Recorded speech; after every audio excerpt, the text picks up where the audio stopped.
But the thing that wasn't persuasive for those guys is that this fella also claimed to be the Son of God. Now, Kent in his book said, Paul never said anywhere in the New Testament that Jesus was God. I would challenge Habermas, the critics say, you know, show me where Jesus claimed to be God. You've got 5 strands of data that you can go, and Jesus shows up saying he's the Son of God, Son of Man, in all 5 strands. You want to go that direction? Yeah, I think we have both. I think we very clearly have Paul saying he believed Jesus was Son of God, but here I would say we've got data that predates Paul. A huge question today is, what was Jesus' messianic self-consciousness? Or as we'd say today in the West, who did he think he was? And what critics do here is they don't like the Gospels as much as they like Paul, as we've said several times. Paul's evidence is the best, but they do like passages in the Gospels that meet certain critical criteria.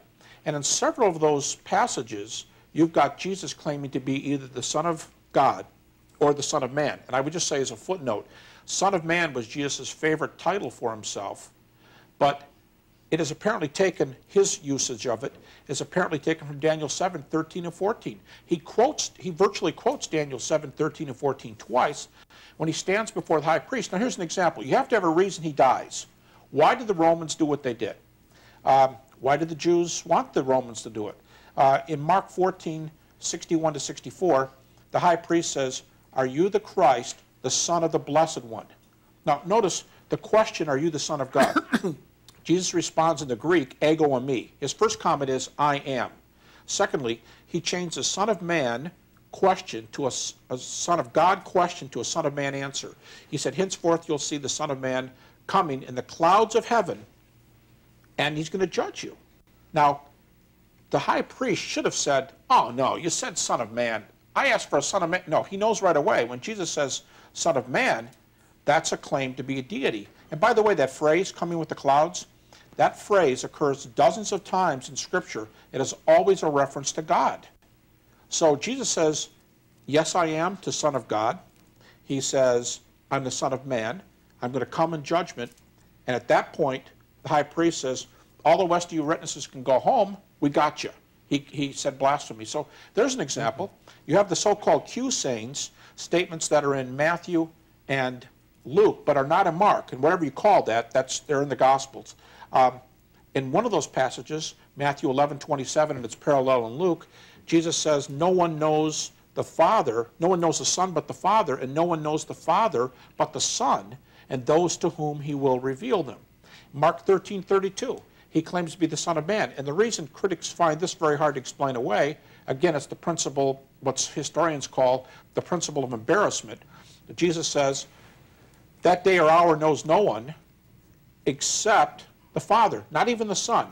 Now, if you're claiming to be the Son of Man, why do you say you don't know something? That's the embarrassing. As one British theologian says, if the church were just trying to make Jesus say he's the Son of Man, well, just have him say it. Don't make up this problem about he doesn't know the time of his coming. But in that passage, he calls himself the Son of Man. These are some of the senses that Jesus seemed to have thought of himself as deity, and Paul clearly calls Jesus deity. He calls him God on a few occasions, and his 2 favorite titles are Lord and Christ. And I'll just say real quickly, Lord, in the Septuagint, the Greek translation of the Old Testament, Lord is the translation of Jehovah. So Paul, who quotes the Septuagint, has got to know that, and he calls Jesus Lord repeatedly. We're out of time. We've got 30 seconds. Wrap this up, and then we want to come to Tony in the next segment in terms of the overall package that we're talking about. Is it sufficient evidence to persuade a skeptic? Okay, but to wrap this up where you're at here in terms of, I think, Son of God, Son of Man, if it's there and you have a resurrection, you put those two together, here's what? Well, yes, I think Jesus, you have some authentic verses that even critics appreciate where Jesus calls himself the Son of God. You've got some authentic verses where he calls himself the Son of Man. Paul's our earliest witness. He calls Jesus Son of God. He calls him Lord. He calls him Christ. By the way, Romans 1, 3, and 4, Paul says the resurrection proves all these things. So that's your point you just raised a moment ago.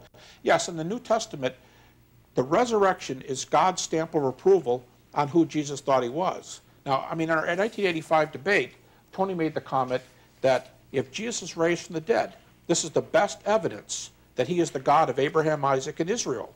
And I think it's pretty close to a quote. Of course, he doesn't believe in the resurrection, but I'm saying if the resurrection occurred, that's why people think Jesus is the Son of God, because only God, the presumption is, only God can raise the dead.